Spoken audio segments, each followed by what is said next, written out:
Hello students. आज हम तुगलक वंश के शासक गयासुद्दीन तुगलक के विषय में अध्ययन करेंगे।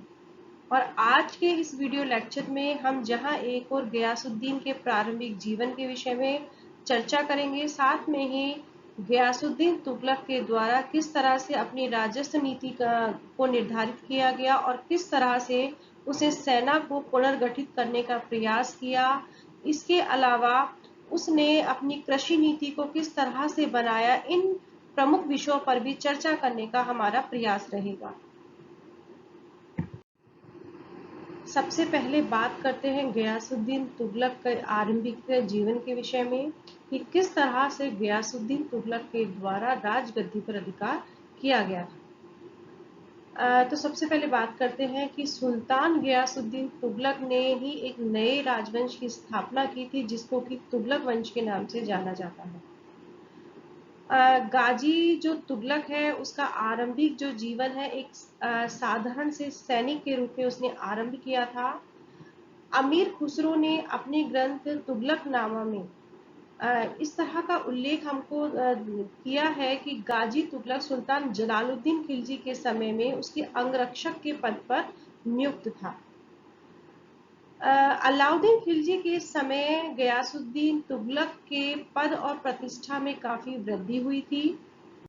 संभवतः मंगोल आक्रमणों के विरुद्ध जिस तरह से मलिक तुगलक ने सफलताएं दिलाई, उससे अलाउद्दीन खिलजी बहुत ही प्रभावित हुआ और इसी कारण से उसको 1306 में दीपालपुर का सूबेदार और सीमा रक्षक के पद पर अलाउद्दीन खिलजी के द्वारा नियुक्त कर दिया गया।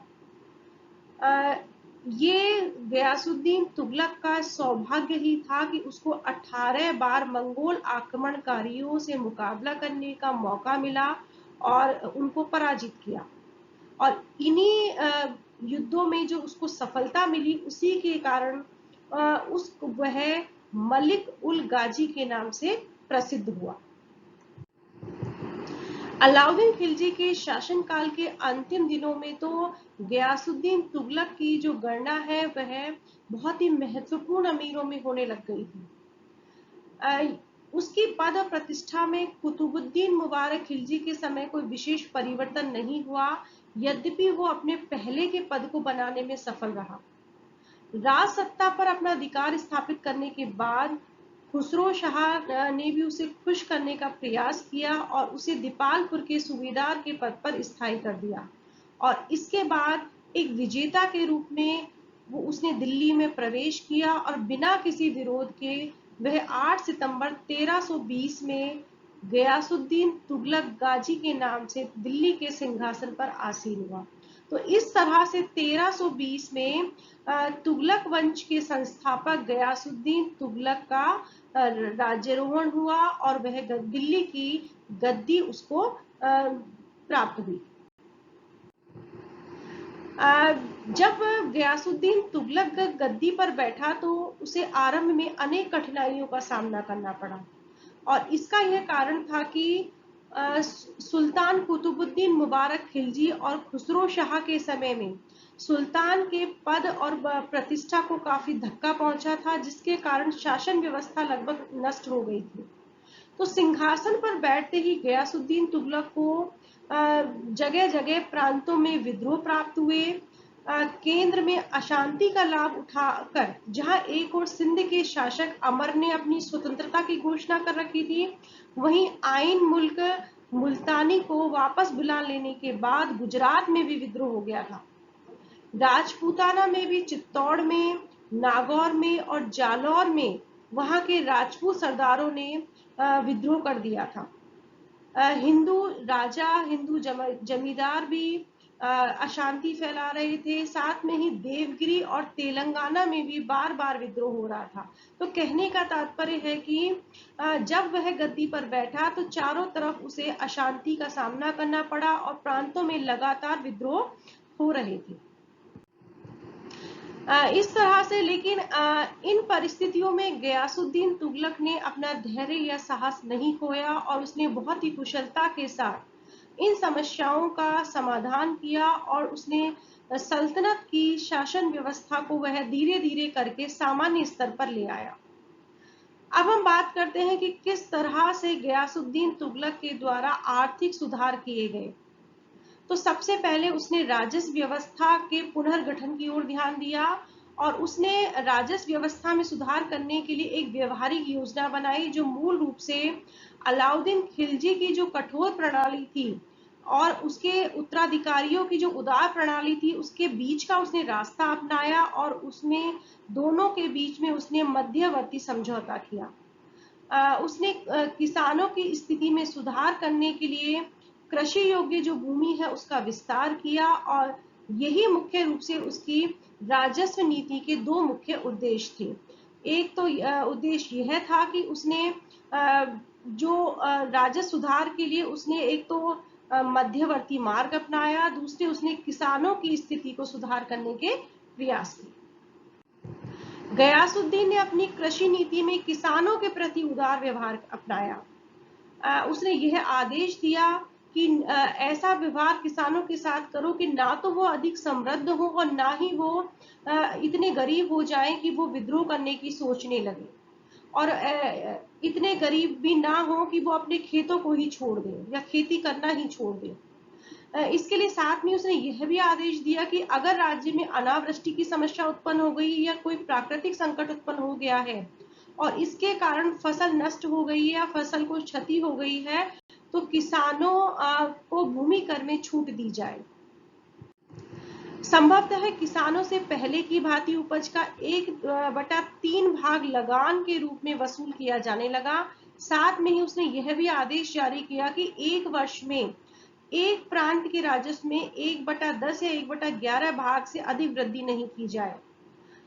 इसके अलावा अलाउद्दीन के समय जो भूमि को पैमाइश के आधार पर लगान वसूल किया जा रहा था उसको छोड़कर गयासुद्दीन तुगलक ने बटाई प्रथा के आधार पर लगान व्यवस्था को लागू किया।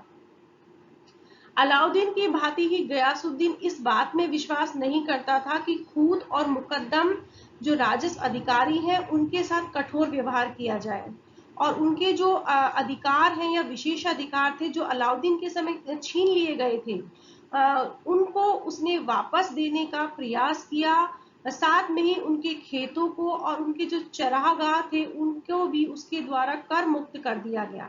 तो ये जो दो वर्ग थे इनका विश्वास गयासुद्दीन तुगलक ने प्राप्त कर लिया। राजस्व अधिकारी जैसे कि मुतशरीफ, कारकुन और आमिल आदि के प्रति भी गयासुद्दीन ने उदारता का व्यवहार किया। वह अलाउद्दीन की भांति इन राजस्व अधिकारियों के साथ बकाया रकम वसूल करने में अधिक कठोरता बरतने के पक्ष में नहीं था। इसलिए उसने यह आदेश जारी किया कि यदि कारकुन और मुतशरीफ एकत्रित किए गए भूमि कर में से 1-8% अगर रख भी लेते हैं तो उनके साथ ज्यादा कठोरता नहीं की जाए, किंतु अगर वे इससे अधिक रखते हैं तो उनको उसके बावजूद भी उनका अपमान ही नहीं किया जाए बल्कि उनको शारीरिक यातना भी दी जाए। तो कहने का तात्पर्य है कि वो इन अधिकारियों को थोड़ी ढील देने के पक्ष में था, लेकिन अगर वो ज्यादा ही बेईमानी करने लगे तो वह उनको शारीरिक यातनाएं देने का भी पक्षपाती था। इस प्रकार राजस्व व्यवस्था में सुधार लागू करके गयासुद्दीन ने किसानों को, स्थानीय हिंदू राजस्व अधिकारियों को और इसके अलावा सरकारी जो राजस्व अधिकारी थे उनको संतुष्ट और सुखी बनाए रखने का प्रयत्न किया और इसमें उसको पूरी तरह से सफलता भी प्राप्त हुई। इसके अलावा उसने किसानों की स्थिति में सुधार किया और कृषि योग्य भूमि में वृद्धि की। कृषि में सुधार, राज्य की आर्थिक स्थिति इससे में वृद्धि हुई।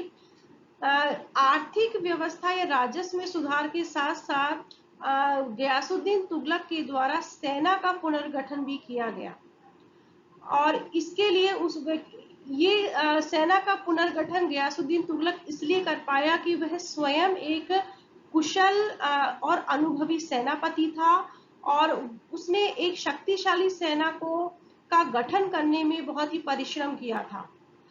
इसके लिए उसने सेना में अनुशासन बनाए रखा और भ्रष्टाचार को समाप्त करने पर विशेष बल दिया और इसके लिए उसने घोड़ों को दागने की प्रथा और सैनिकों का जो हुलिया लिखने की जो अलाउद्दीन की जो प्रथा थी उसको अपने राज्य में कठोरता से लागू किया।